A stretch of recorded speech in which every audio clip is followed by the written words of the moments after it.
Hey, it's Riptor. I wanted to apologize for the audio issues. This is my first podcast ever. I had some mic issues, so you're going to hear me a little more than I anticipated. I think I fixed that. I just wanted to apologize for the sound issues, and I hope you guys enjoy the show.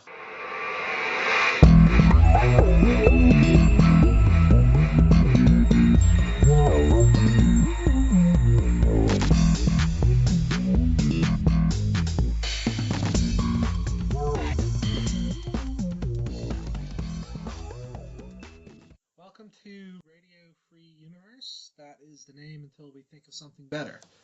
And I promise we will. I'm Riptor. Helping me host is Goatmon. Yep. Yes. Yeah. We will work on that too. We have obviously not rehearsed this. So a little bit about the show. We are going to do episode reviews and discussion about Steven Universe because there is a shocking lack of it online. And it's just a really, really good show. Yes. We're going to be starting in the middle of Season 2.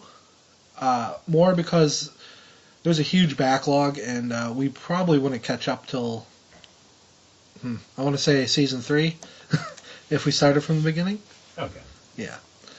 Let's see. Today's episodes, we're going to talk about Alone Together, which drew a huge amount of people into the series.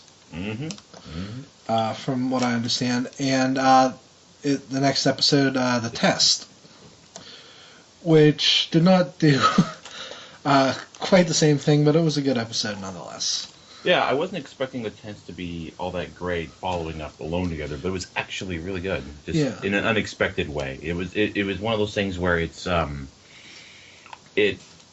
just really showed the progress Steven is making as a person, and just but it's one of those things that you can only really appreciate if you've been following the show and are like seeing Steven as he's making all these changes, basically growing up right in front of us.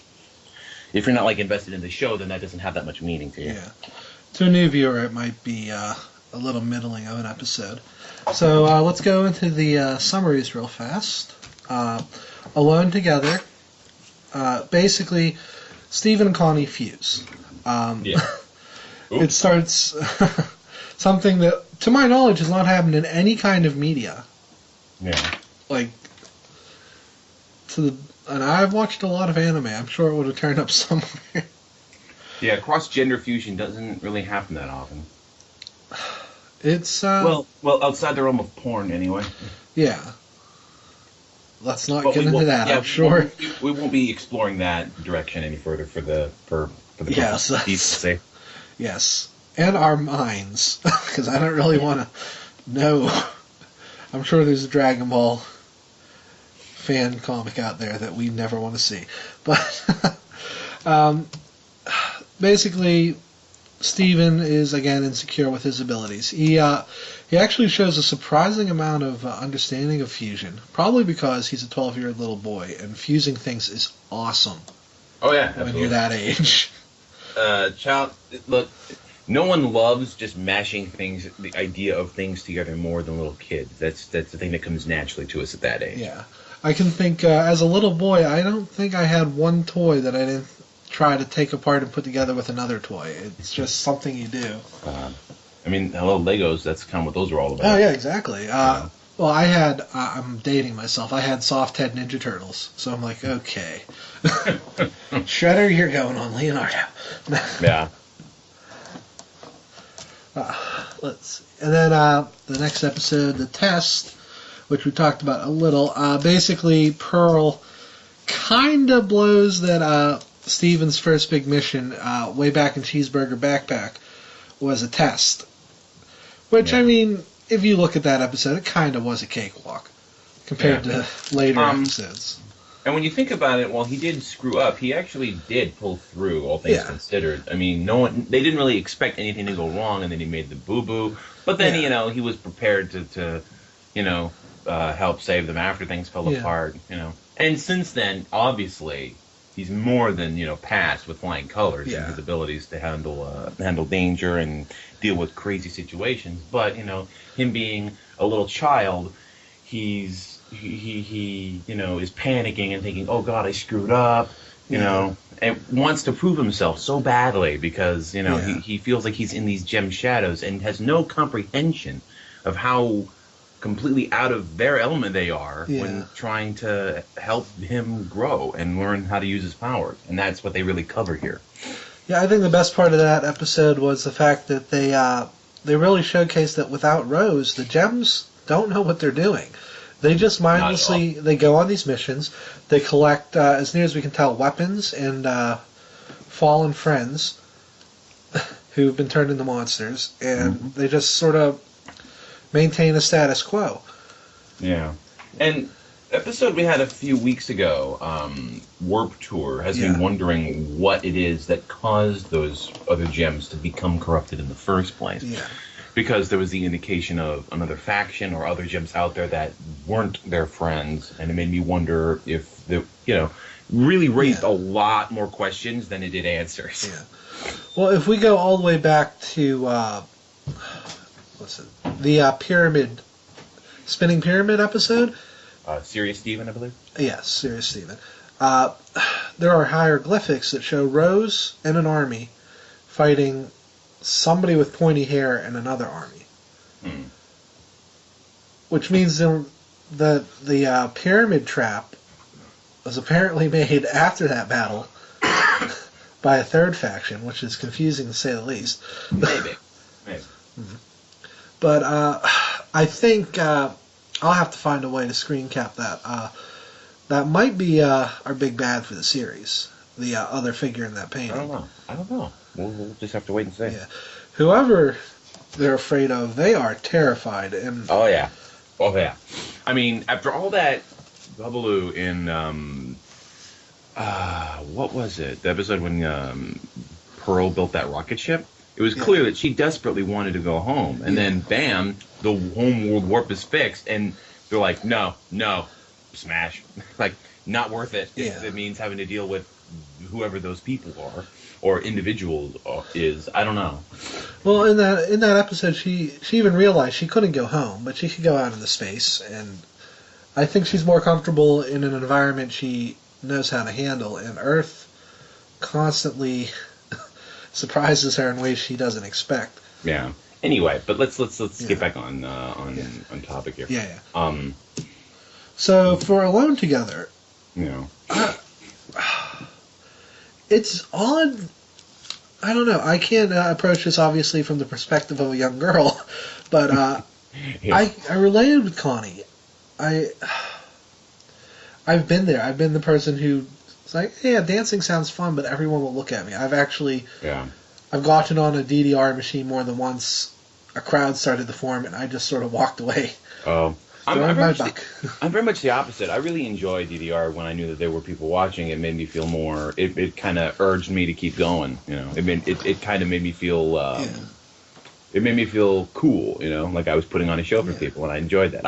I've always enjoyed kind of entertaining people. Yeah. But on a small scale, as long as there's nothing bigger than that, I'm okay with it. Yeah. See, I think if it was another video game, I wouldn't have had a problem. But I just think the act of dancing is something for some people that... you'd be okay with Meat Beat Revolution? Oh, yes. I could not be Garnet in Meat Beat Revolution.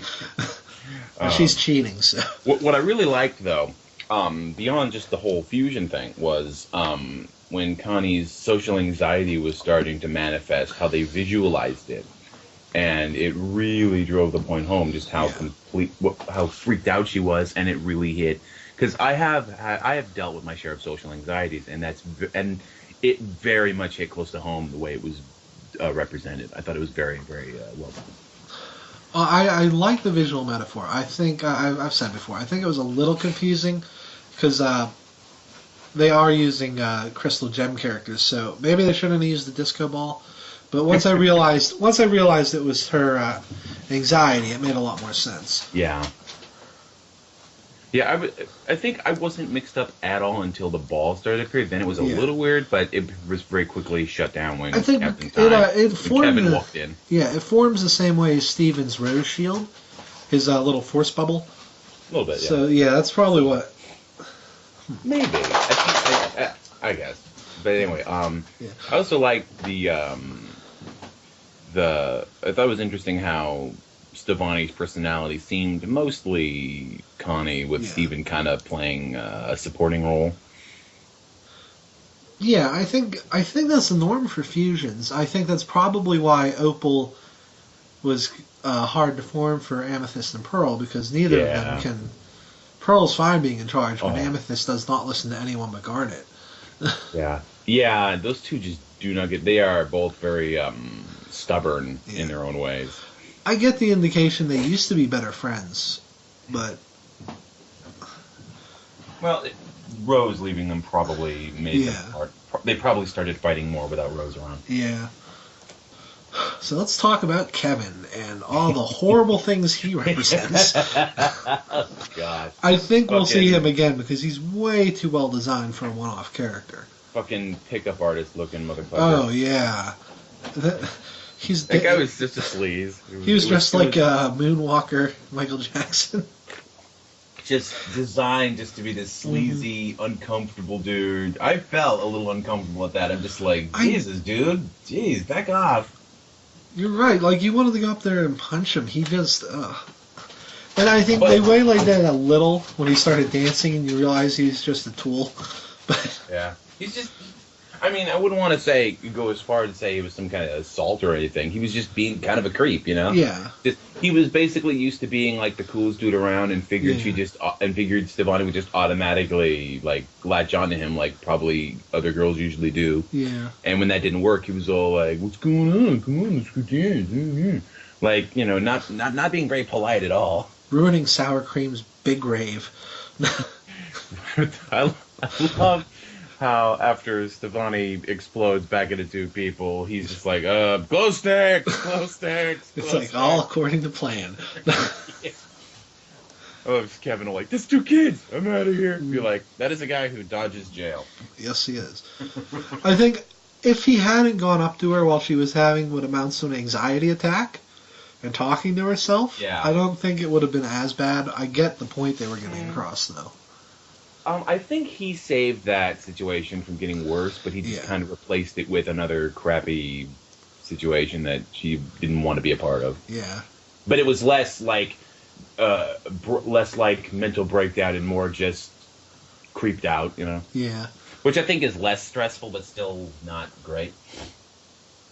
Oh, then Stevani saved it by getting angry and doing the weirdest angry dance. The angry, like, grunge dance.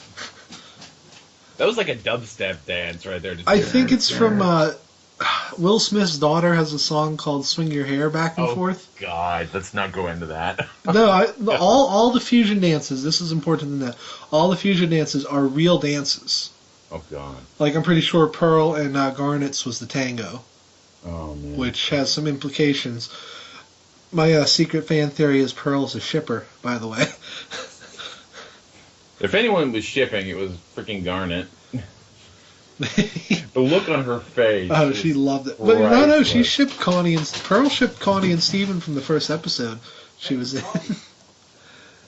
I loved how when he was trying to like meet Connie and become friends, apparently all of them were watching out the window, and he's like, "We're watching me!"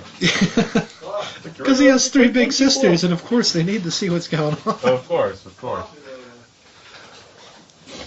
But that's actually an interesting evolution, because we get Steven who tries to impress a girl reading a book with his bike in the sand on the beach. It's like what ends up impressing her is this magic bubble that to him he didn't even realize he had. But even if he had, he wouldn't have thought it was a big deal, because magic doesn't like strike him as being amazing and magical the way it is for everyone else. He has like no comprehension of what normal is. I mean, that's a very 12-year-old thing. Like, man, she'll dig this bike. Yeah. And now he's gone to the point where he's just He knows she doesn't want to be stared at while they're dancing, so he covers his eyes, pops on some music, and asks. And I'm that is smooth. Yeah. And you sort of get why Greg Universe landed Rose. Well, it's just he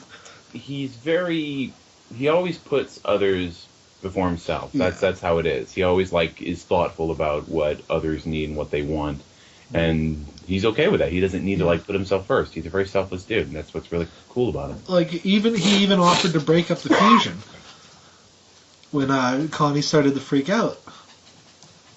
Yeah. Yeah. And I mean, that's a big deal for him. He would obviously. Yeah, it's like whenever Sevani started to have this have a moment, you could tell it was kind of Steven trying to console Connie, kind of calm her down, be like, "You okay? Yeah, I'm okay. You okay?" You know, I kind of got that vibe from it. That's what I got out of it. Yeah. But it's hard to say. It's a really deep Connie episode too, because you realize. She said before she doesn't have any friends, and you think, oh, she's just kidding. But this episode really drove home. Steven is her only friend, her age. Well, you could say the same about Connie and to Steven. He doesn't have too many... Well, I don't think Steven cares, though. Well, no, I guess he's friends with other members of the town. It's just Connie's I guess his Petey is his friend, Petey Fryman. Yeah. Yeah. I was going to say maybe Onion. No, Onion's terrible. No one likes Onion. Onion is... I have a theory or two about Onion, but we're not going to get into that. I think he might be Sour Cream's younger brother. That would make sense, Sour Cream and Onion. Yeah. And I think their dad... Well, I'll have to look. If their dad's name is Chip, then we'll know for sure. Yeah. That also means Sour Cream's the only member of his family that can actually speak English. Yeah, I don't know. Onion might just be autistic. No, he's just evil. He's a Satan child. You think so? Did you see what he did with the duplicator gun? He knew. Of course. And he stole Steven's Ranger Man. He did, and then he made Steven bargain to get it back. Looking at the bottom. This is my Rangerguy! That's another interesting... This added a couple more teenager characters. Just, I guess, more as background than anything else, but it's good to know there's more than 20 people in Beach City. Yeah. Yeah, we actually saw quite a lot of the cast in Alone Together. I think they even mentioned that on Twitter or wherever it is that they comment on it, that we'd be seeing a lot of the characters there. And we did. That warehouse gets a lot of use. Secret wrestling leagues and Alphonse. God. Is it Alphonse, the older Fryman brother? I don't know. I don't remember. We'll have to check that. Is that the dude who runs the blog, right? Yeah. Which is real, by the way. Keep Beach City Weird as an actual blog, and you can ask him questions. Yeah, I love that. But I loved that bit in the donut shop where you have both Lars and Sadie crushing on Sevani. What was cute is Lars was doing that thing 16-year-old guys do, where they're with a girl and they're just flirting because it's the only natural thing to do. Yeah. And she's not having any of it.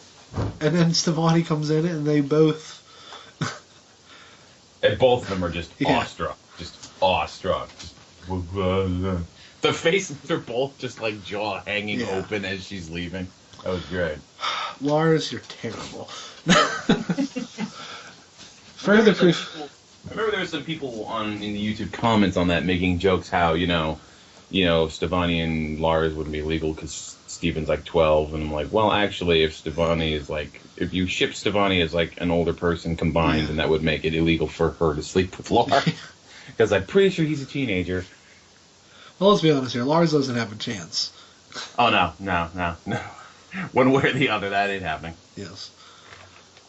He's not such a bad guy, though. He and Sadie make a good couple. He's not a bad guy, but he's 16, and everyone knows a guy like Lars.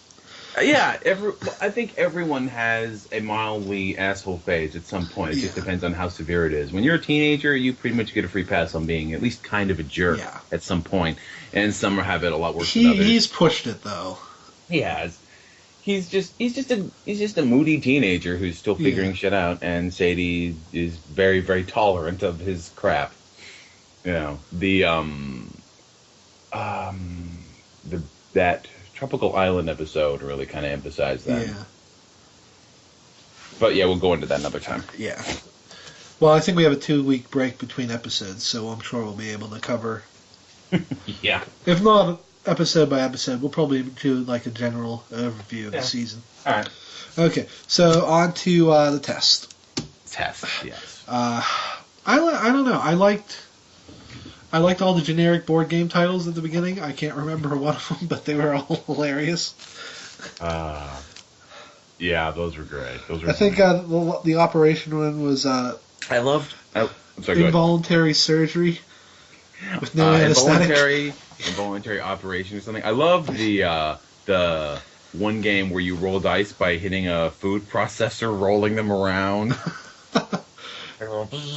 Like, come on. I'm surprised no one's made that. You could do it with the Sorry bubble. It would be pretty cool. Yeah, it would be a little expensive, though, for just a dice roller. Yeah. As opposed to just a little bubble that just pops them and scuttles them around.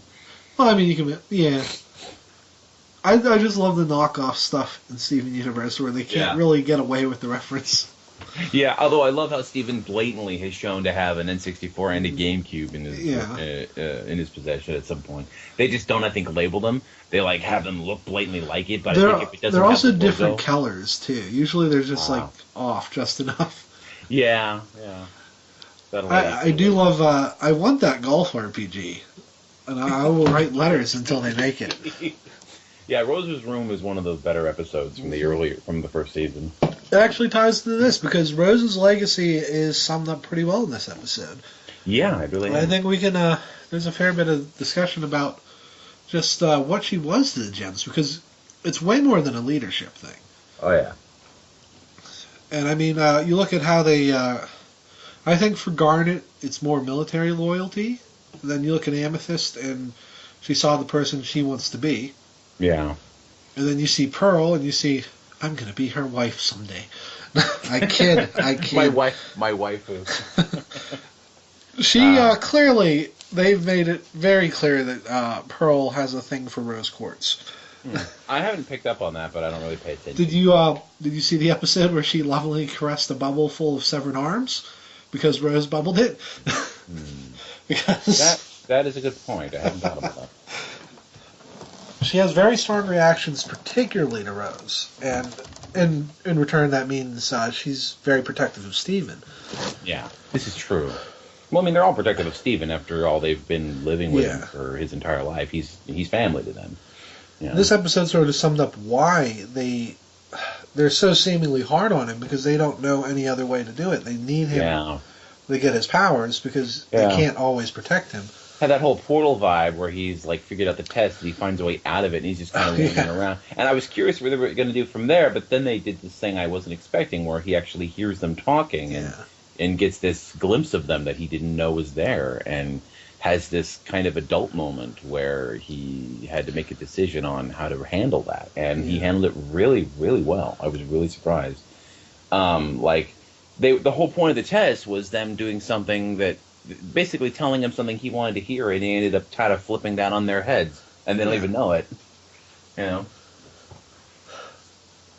Though I did think it was kind of mean of them to expect him to just run through their death trap maze. He didn't know it was fake. Yeah. Well, you know, he very nearly got through it without realizing it was fake. You know? And he's been in danger. He has his bubble. He has means of defending himself, so, you know.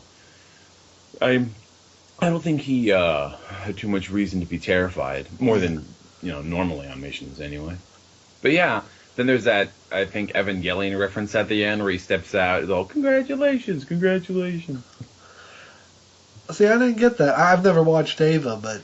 I didn't really watch the end half of the show, but I have seen that bit that people were talking about. And yeah, it's pretty much the same thing.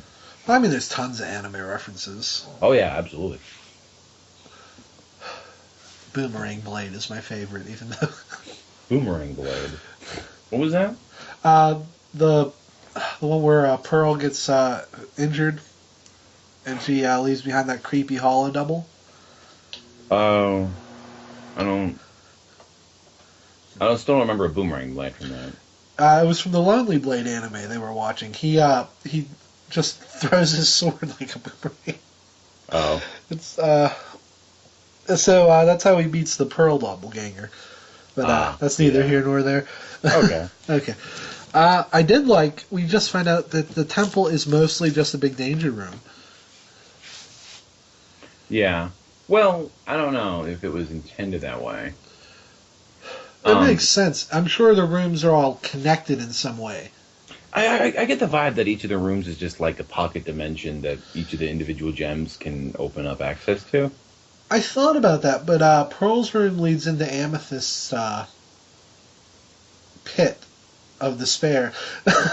It's the only word you can use. Well, I mean, it might not be impossible for the gems to access it, but I Though there are sort of weird wormholes and stuff, so yeah, probably right.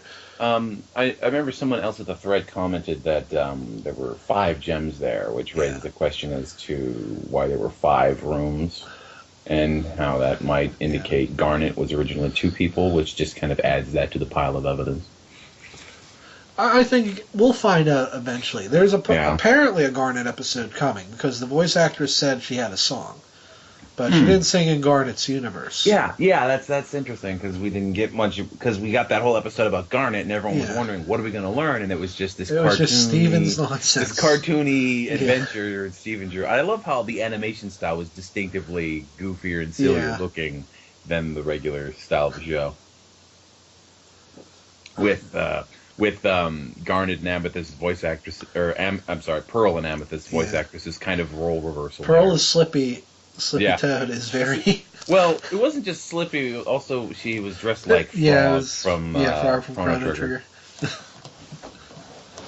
That doesn't fit as well. And Amethyst's voice actress is freaking Usagi Yojimbo. Mm-hmm. That was funny. Yeah. Not a lot to talk about on the test. The music wasn't particularly outstanding in the test. Obviously, Alone Together had 2 very good songs. What were they? Oh, it really did. Yeah. It didn't have, like, actual singing in it, but... No. Amazing. I absolutely love the track when Sevani's just running around the beach, having fun. Yeah. That was great. That's Twilight Run, I believe? Maybe. I don't know. I have to double check we'll make sure to put those in the show notes. Yeah. They might actually be our opening and closing themes this week. Maybe. If I can find MP3s that'll play nice. Yeah. Though I do like when they remixed the main theme, and they did that when he did the final walk through all the chambers. Yeah. Also, going back to music real quick, in Alone Together, we had that great chiptune rave mix with sour cream, like using a couple of Game Boys. Yeah, he had like 4 different Game Boys. Yeah, that was great. And that's an actual chiptune DJ set. I thought that was a lot of detail to put in for something like the average 12-year-old is not going to know what chiptunes are. Yeah, well, that's what makes it a good show, is they put a lot of little nods at things that, only older viewers are going to pick up on. Although I think Game Boys aren't exactly that obscure a reference. No, I think a younger kid will know at least what a Game Boy Advance is. Yeah. Even if they don't, haven't had one in a long time. Yeah. Anyway. Yes. Okay. So, let's see, we've covered theme. Okay. Now we're on to miscellaneous, which... I think we've covered that. Yes, I think we have. I'm going to cross that off for future. Okay, so we're about done. Probably ran a little short. But I don't know, I think half an hour is good for covering 2 episodes.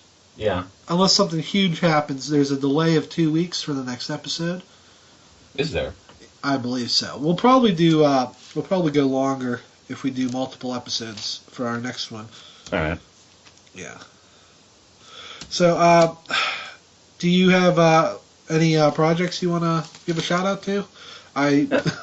Nothing in particular. Although I am working with a friend of mine on online on making a cover of Dear Old Dad.